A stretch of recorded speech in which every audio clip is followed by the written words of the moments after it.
L'Iran a désormais jusqu'au 6 avril pour ouvrir le détroit d'Ormuz, passage crucial pour le commerce mondial d'hydrocarbures. Ce jeudi, Donald Trump a de nouveau repoussé son ultimatum après une demande du gouvernement iranien, a-t-il assuré. Dans un message publié sur Truth Social, le président américain a révélé que les pourparlers avec Téhéran visant à mettre fin à la guerre se déroulent très bien, malgré des affirmations erronées diffusées par des médias propageant des fake news, a-t-il écrit.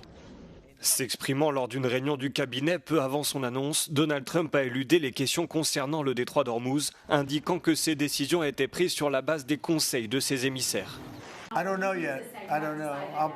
Mr. Witkoff and JD and Jared will tell me whether or not they think it's going along, and if it's not going along, maybe not. And we have a lot of time. You know what? It's a day. In Trump time, a day, you know what it is? That's an eternity.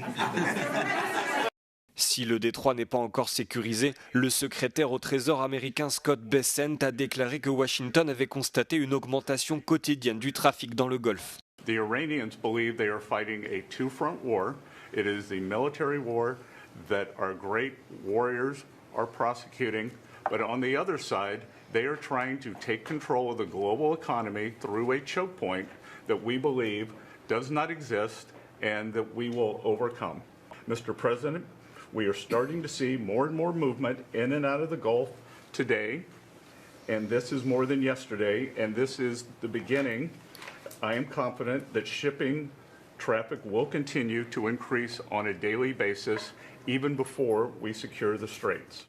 Ce vendredi, les gardiens de la Révolution qui ont forcé 3 porte-conteneurs à faire demi-tour ont indiqué que le passage de tout navire provenant ou à destination de ports appartenant aux alliés et au soutien des ennemis américano-sionistes est interdit. Fin de citation.